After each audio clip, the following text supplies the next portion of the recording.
The stars wept with fire. For centuries, the galaxy had been locked in a brutal, ceaseless war between the Yvinari Dominion and the Zorvath hierarchy, two hyper-advanced civilizations whose hatred for each other had long eclipsed their desire for peace. Entire planets had been reduced to irradiated husks, and countless species had been caught in the crossfire, forced into servitude, annihilation, or worse. When humanity finally broke the barrier of faster-than-light travel and made their presence known, they found the galaxy not as a utopia of knowledge, but as a graveyard of ambition. At first, the warring empires ignored the Terran newcomers. Humans were primitive compared to the elder species, their homeworld insignificant in the grand scale of interstellar politics.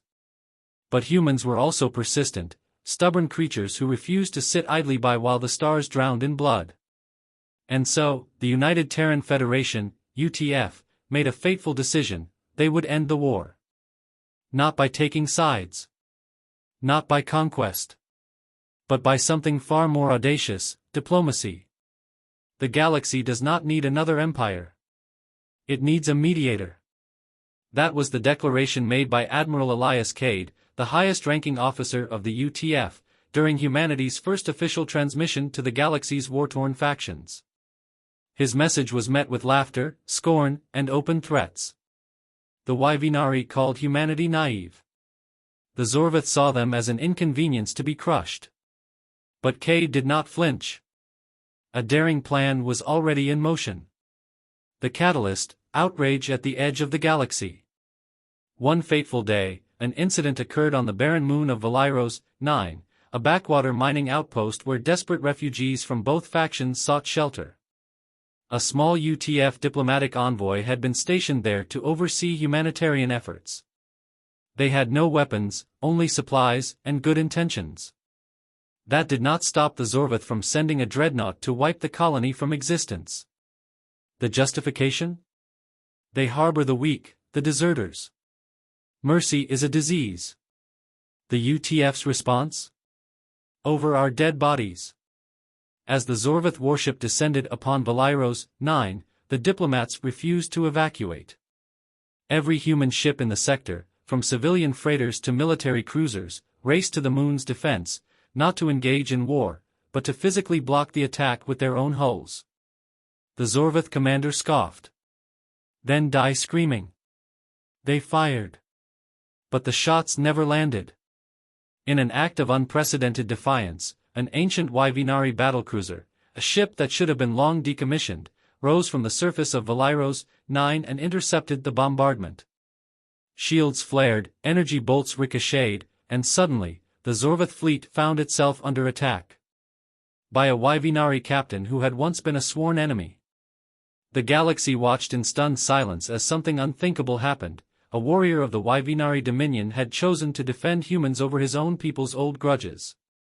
And he was not alone. More Yvinari ships, once scattered survivors of 1,000 battles, joined the stand against Zorvath aggression. Not for conquest. Not for revenge.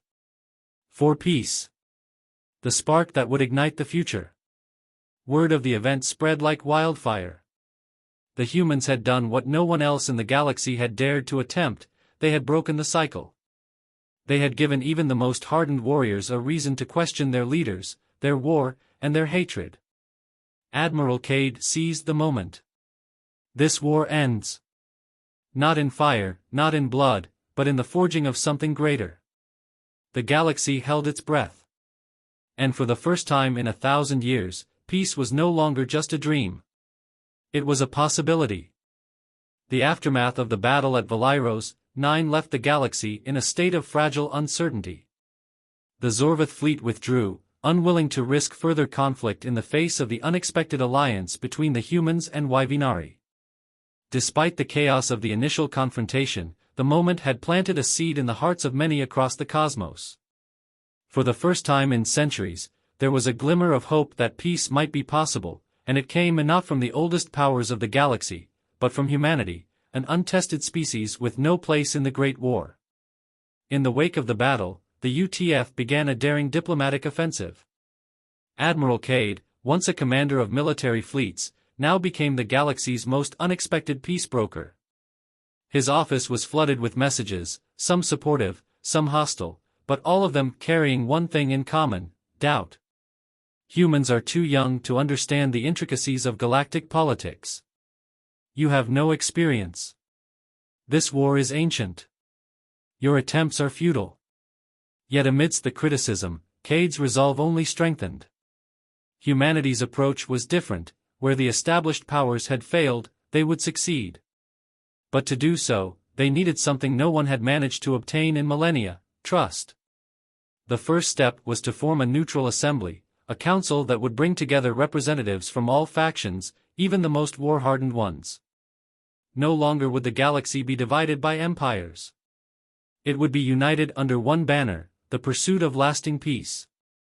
The first major test came sooner than expected. The Zorvath, seething with the humiliation of their retreat, sent an emissary to the assembly. The emissary, Lord Thrax, was a ruthless tactician known for his cruelty in battle and his disdain for anything resembling diplomacy. His presence in the assembly hall was a clear signal to the humans that the Zorvath had no intention of making peace. They wanted to ensure their dominance, even if it meant defying the very notion of negotiation. Cade greeted Lord Thrax not with contempt, but with patience. "Welcome," Cade said, his voice calm, his gaze unwavering. "We hope this is the beginning of a new path for the galaxy." Lord Thrax sneered, but said nothing, sitting down in his seat with the air of a predator unwilling to entertain the concept of peace. The other factions watched with bated breath, wondering how Cade would respond to such hostility. For hours, the discussions ranged from trivial to complex, but the breakthrough came unexpectedly from the most unlikely source: the Yvinari delegation. Captain Aelira, the Yvinari commander who had helped defend Valairos, 9, rose to speak. With all eyes on her, she said the words that would change everything: "The galaxy cannot thrive on the ashes of war. We must choose to build together, or we will all burn." Her words rippled through the assembly like a shockwave. For the first time, the Yvinari weren't presenting a demand for dominance. They were offering a vision, a shared future. The Zorvath emissary's face twisted in fury, but Aelira's quiet strength echoed through the room. It was a powerful gesture, one that spoke louder than any battle ever could. The test of unity. As the weeks went on, the neutral assembly grew in influence, slowly earning a modicum of respect. But the true test was yet to come. The Zorvath, though unwilling to entirely cooperate, agreed to a ceasefire with one condition: that the humans prove their commitment to peace through action. The humans responded with an audacious proposal: ****, an interspecies summit on the long-disputed planet of Keelora ***, where a permanent peace treaty would be signed, not just among the Yvinari and Zorvath, but also with the numerous smaller factions caught in the crossfire of the war. Keelora was a symbol, a planet once destroyed in a failed peace conference between the warring powers. To hold a summit there was a bold gesture, a symbolic act of reconciliation, but also an enormous risk. If the summit failed, it could ignite a war that would spread like wildfire across the galaxy. Cade's resolve was tested. As he prepared for the summit, he faced opposition not only from Zorvath hardliners but from some within his own ranks. Many felt that humans were too idealistic, too naive to be trusted with such a monumental task. And yet, Cade was unwavering. The future is not determined by what has happened, but by what we choose to do next. He stood before the gathered council of his own officers, his voice clear and steady. "We are not doing this because it is easy. We are doing this because it is necessary." The decision was made. The summit would go ahead. The battle for peace had only just begun, and it would take more than words to end 1,000 years of war. It would take courage. It would take sacrifice. And it would take humanity's unwavering will to believe that, against all odds, a new dawn could rise for the cosmos. The day of the summit arrived, and with it, the weight of history. Keelora, once a battlefield scorched by countless failed peace talks, now stood as the stage for the galaxy's last chance at salvation. The UTF fleet, a mixture of diplomatic ships, warships on standby, and humanitarian vessels, entered the system with a solemn procession. Admiral Cade stood at the helm of the lead ship, Excalibur, watching as the planet grew larger in the viewport. The once ravaged world was being carefully restored by engineers, but the scars of past wars were visible. Great, deep trenches from artillery fire pocked the surface. The planet's atmosphere had a thin tinge of red from the massive ecological damage. Yet the planet was still here, proof that the galaxy could rebuild, if only the species in it could learn to do the same. Cade's heart raced as they descended toward the Kyloran Conference Hall, a massive structure built into the remains of the planet's old government city. The ancient building had been reconstructed with a modern touch, a symbol of resilience. It was here, in the heart of this war-torn world, that a fragile hope would be tested.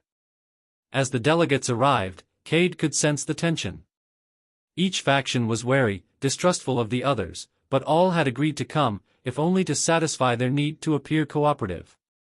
The Yvinari, standing tall in their ornate battle armor, and the Zorvath, cold-eyed and sharp, were joined by smaller factions, once enemies, now tentative allies, who had been ravaged by the endless war. The delegates filed into the conference hall, each carrying the weight of their respective histories. Cade and Captain Aelira were the first humans to enter the chamber. Aelira, having earned the respect of many after the defense of Valyros, 9, stood by Cade's side. She was poised, composed, yet there was an edge in her eyes that told of the immense pressure they were under. "Don't let the silence fool you," she whispered to Cade. "They're calculating. Each one of them has a weapon, and each one is waiting for someone to make the wrong move." Cade nodded, grateful for Aelira's counsel. He knew she was right. This summit was no mere meeting. It was a battlefield, one fought with words, with promises, with the hopes of millions of innocents. One wrong word, one misstep, and the peace they so desperately sought could dissolve like smoke in the wind. The summit began with a ceremonial introduction. The Yvinari representative, Grand Matron Sketh, spoke first. Her voice, calm yet resonating with authority, echoed through the hall. "Peace is a rare and delicate thing, but it is the only path to true strength. The Yvinari have fought long enough for survival. It is time to fight for something greater." Her words were measured, but they hit hard. The Yvinari, a race born from centuries of war, were tired of conflict. They longed for the peace that Cade had promised them.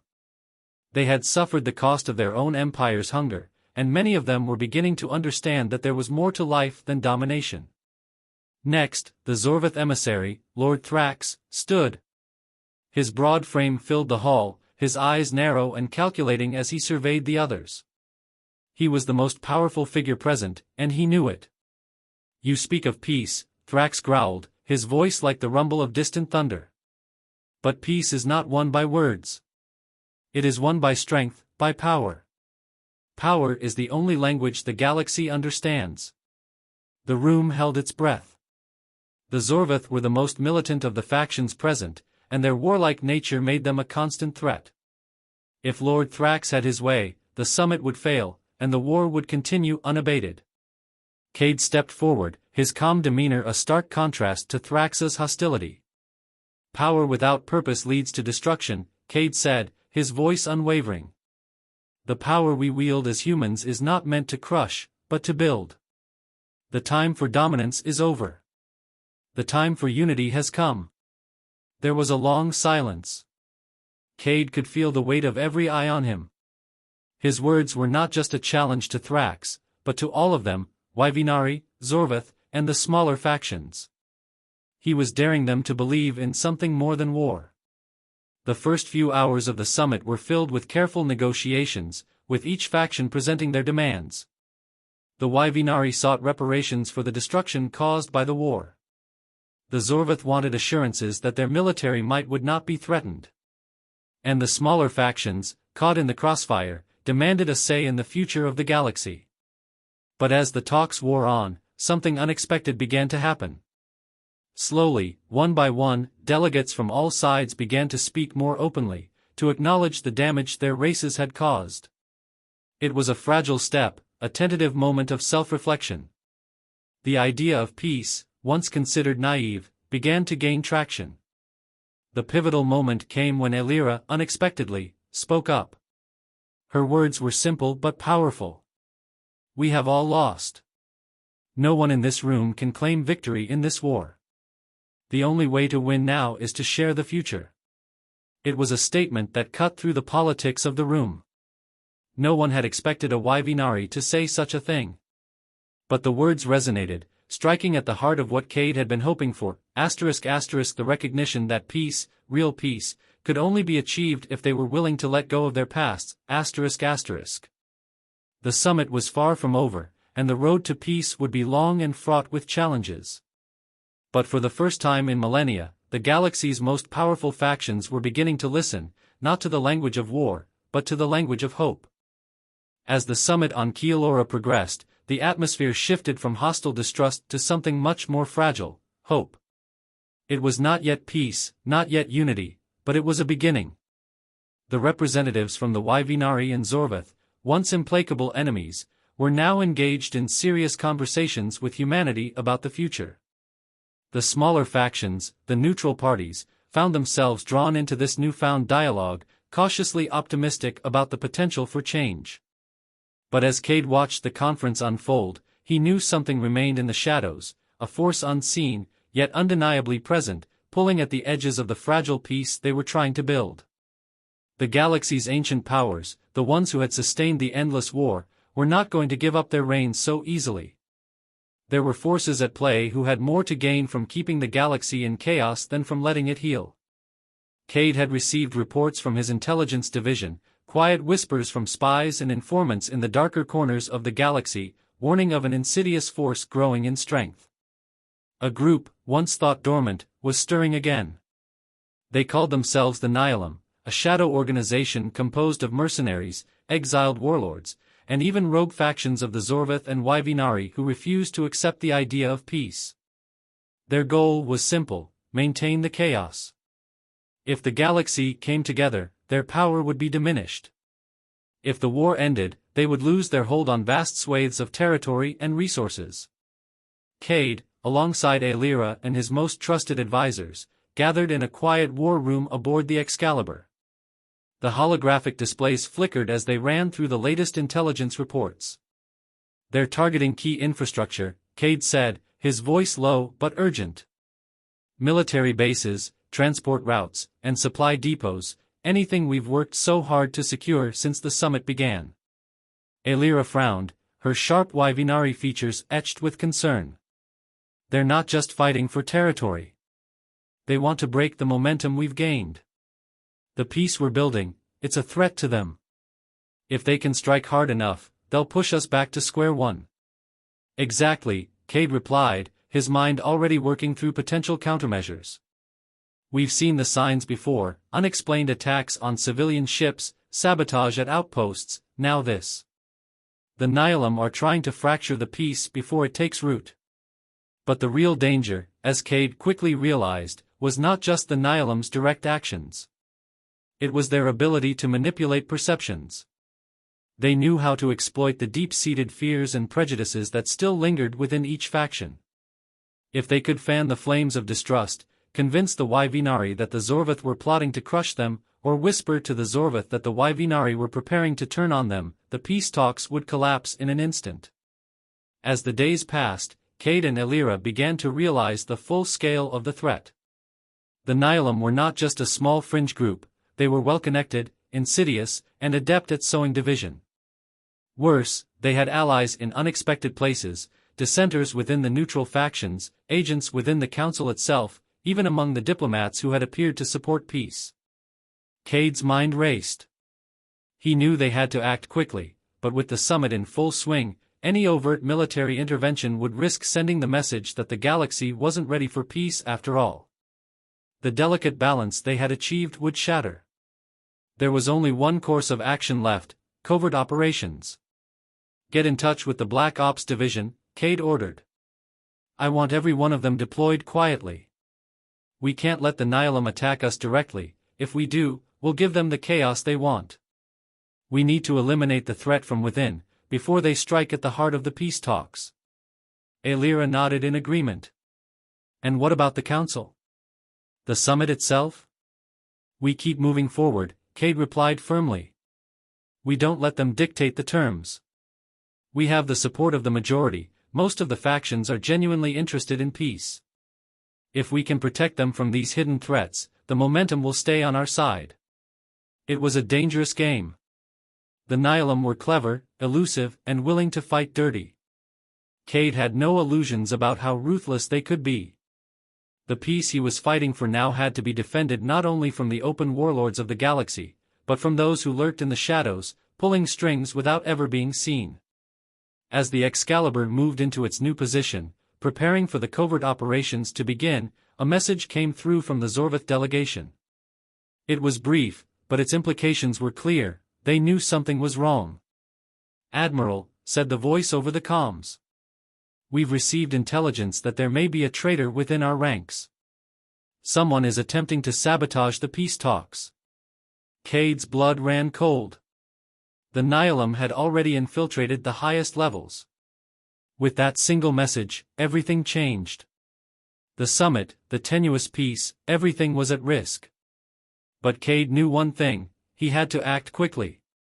This time, the fight would not be against armies or fleets, it would be against the shadow that threatened to consume them all. The air on Keelora had become thick with tension.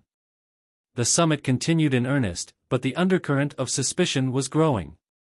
Trust, which had been the fragile foundation of the peace talks, was now being eroded by an unseen enemy, **** the Nihilim****. They had already infiltrated the highest levels of every faction present, subtly turning the gears of distrust, manipulating the proceedings to their advantage. But their presence was still a ghost in the machine. No one could pinpoint who among the delegates was working for them, and no one could trust anyone completely. Admiral Cade sat alone in the command center aboard the Excalibur, staring at the holographic map of Kelora's surface, overlaid with real-time data of the ongoing summit. Every diplomatic gesture, every handshake, every exchange was being watched closely, by both their allies and their enemies.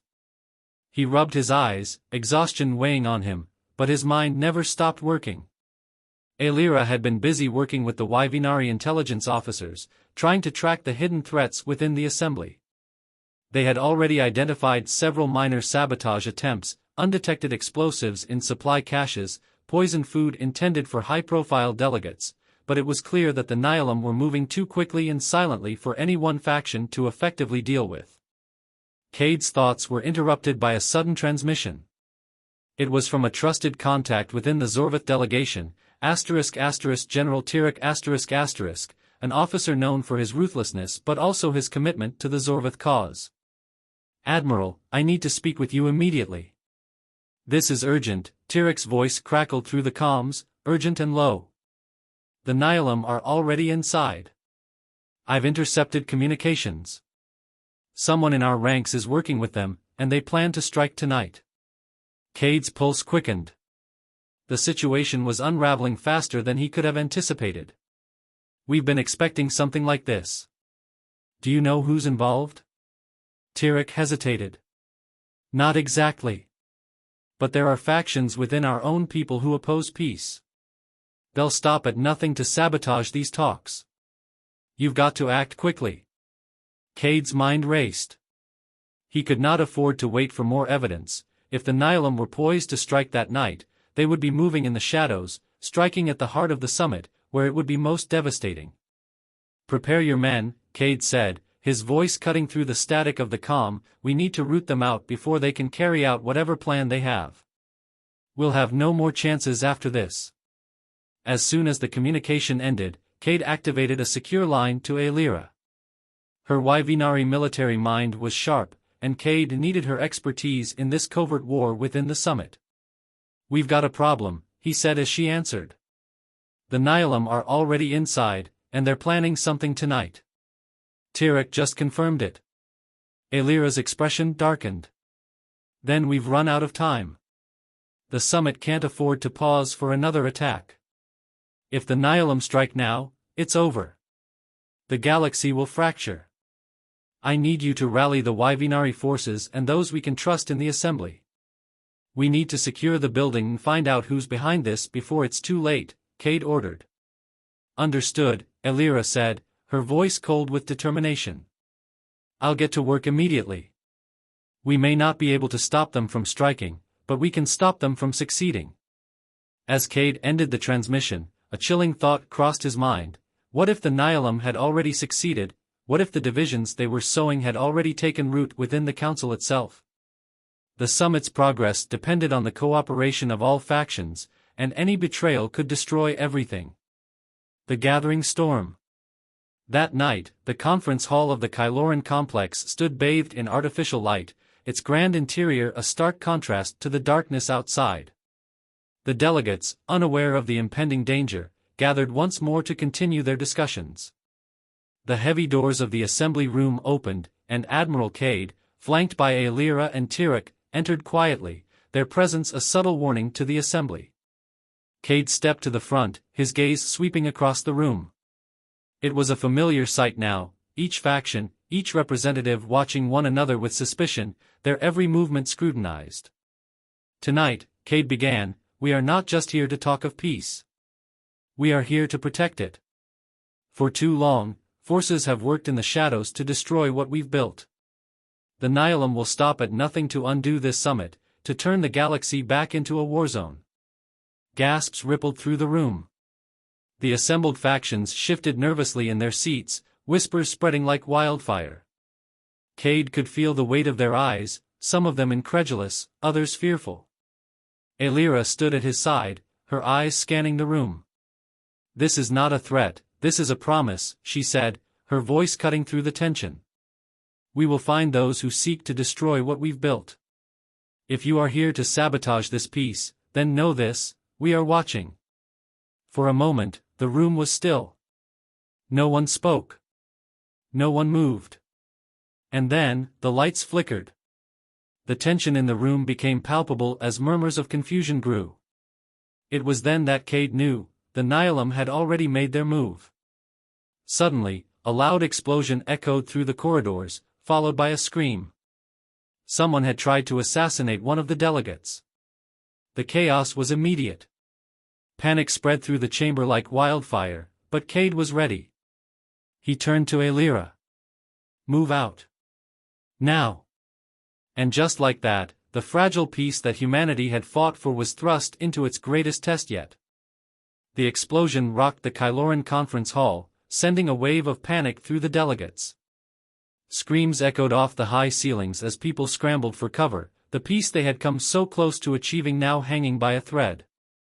Cade's heart pounded in his chest, but his training kicked in.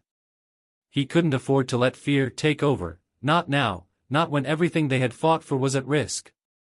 Stay calm. Cade shouted, his voice steady despite the chaos around him. We're under attack, but we will not let them tear this apart. Secure the exits, lock down the corridors. Aelira moved quickly, her Yvinari reflexes honed by years of warfare. She drew her sidearm as she darted towards the source of the explosion, her eyes scanning the room for any sign of the enemy. It was clear the Nihilum were already inside, whoever had orchestrated this had known exactly when and where to strike. Cade, meanwhile, turned to General Tyrek, who had been standing close by. The Zorvath commander's face was grim, his hand resting on the hilt of his weapon. This isn't just an attack, it's a message. They know our weaknesses, and they've exploited them. Tyrek nodded, his massive form moving with surprising grace for someone so large. We need to find out who's behind this, fast. They've already divided us by striking at our confidence. If we don't act quickly, the summit will collapse. The Admiral clenched his jaw. We can't afford to let that happen. The room was in disarray, with delegates either hiding under tables or rushing for the exits. Cade's mind raced. The Nihilum were clever, they knew how to manipulate fear. If they succeeded in turning the factions against each other, the peace they were building would be shattered, and the galaxy would once again be plunged into war. Cade motioned for his security detail to move in, sending them down the hallways to clear the area. Aelira had already dispatched her own Yvinari officers to protect key delegates. They would need every bit of leverage they could muster to maintain control of the summit. We have to stop the traitors within, Cade muttered, his mind working through every possible lead. Someone here has been feeding them information. We need to find the mole before they strike again. Tirek's voice cut through the tension. There's no time to waste. We've got to deal with the explosion, and we've got to do it without making a public spectacle. If they see weakness, the factions will pull back, and it will be over. Cade nodded. He knew that keeping the peace intact was as much about perception as it was about reality. If word got out that the summit was descending into chaos, the damage would be irreversible. The enemy was cunning, but they had underestimated humanity's resilience. A sudden voice echoed through the comms. It was Elira. Admiral, I've found something. One of the Zorvath delegates, Ambassador Jar, is missing. I think he might be the one who orchestrated this attack. His guards have disappeared, and there's no sign of him anywhere in the building. Cade's stomach churned. Jar had been a vocal supporter of the peace talks, someone whose word had carried weight in the Zorvath faction. The realization that one of their own might be the traitor was a blow to the very core of the summit. Lock down all exits, Cade ordered, his voice hard. No one leaves until we find him. Elira, I need you to search the southern wing, he might be trying to escape. Tirek, mobilize your troops. We'll find him, and we'll make sure this doesn't spiral out of control. The atmosphere in the hall grew colder, the air thick with tension as the two leaders moved quickly into action. As Cade raced through the halls, his mind worked furiously. Jar had been so convincing, so utterly committed to the peace talks that it seemed impossible he could be behind the attack. But the evidence was stacking up too high to ignore. As they neared the southern wing of the building, Cade's instincts screamed that something was wrong. The hallway was eerily quiet, a stark contrast to the chaos that had overtaken the summit just moments ago. The faintest sound, a scuffle, a low grunt, echoed from the far end. Without hesitation, Cade raised his hand, signaling for Tirek and Elira to follow. They moved swiftly, weapons drawn, as they approached the source of the noise. As they rounded the corner, they found themselves face to face with a shocking sight. Ambassador Jar stood in the middle of the hallway, his once pristine Zorvath armor now streaked with the blood of a fallen guard. His face, usually so composed, was twisted in a mixture of desperation and defiance. He held a device in his hand, small, lethal, and clearly designed to cause more destruction.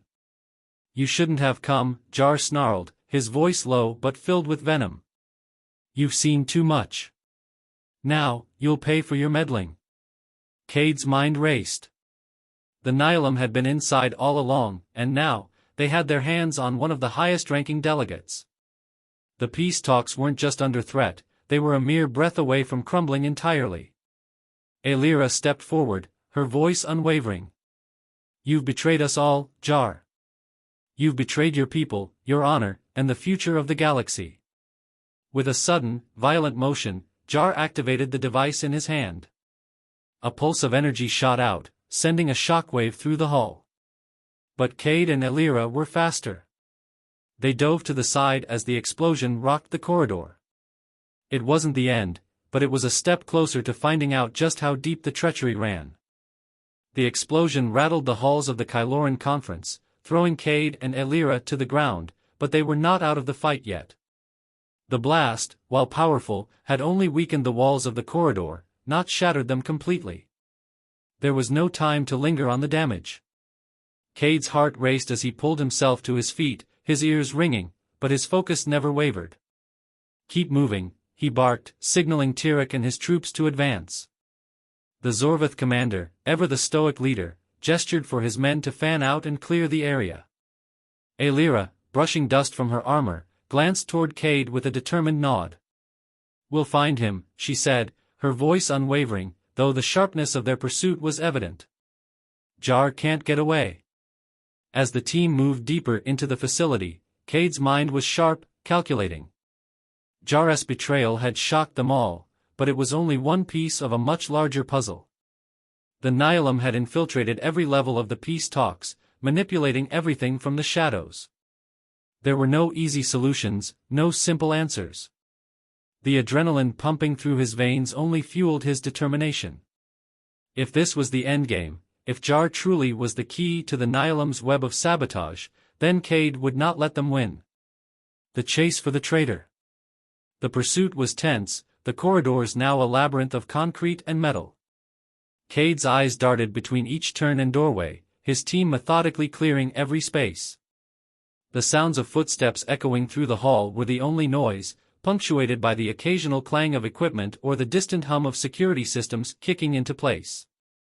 The building had gone into lockdown mode, cutting off any chance of escape for Jar. If they acted quickly, they could corner him. As they approached the central command center, the door to the chamber slid open. Inside, it was quiet, too quiet. The room was dim, lit only by flickering overhead lights and the soft glow of the control panels that lined the walls. Cade was the first to step inside, his hand gripping his weapon tightly. Aelira and Tyrek flanked him, weapons at the ready. They stepped cautiously into the room, every instinct on high alert. Suddenly, a voice echoed through the silence, sharp and mocking. "Did you really think you could stop it?" Jar's voice reverberated from the far corner of the room, where shadows loomed large against the wall. The Zorvath delegate stood beside a large communications array, a grim smile on his face. "You've played right into my hands." Cade's gaze hardened.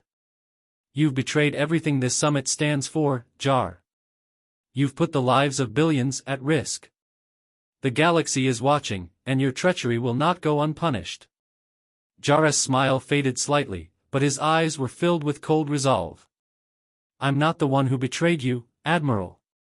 It's you. All of you. The peace you're trying to forge is an illusion. The Nihilum understands the galaxy better than you ever will. You think you can unite us all, but you can't. The war is in our blood. It's who we are." Cade's jaw clenched. "And what of those who want peace? The innocent who will suffer because of your choices?" Jar's eyes flickered with doubt for a moment, but his defiance returned as he stepped closer to the communications console. "Peace is weak. The galaxy has lived in war for centuries, and it will never change.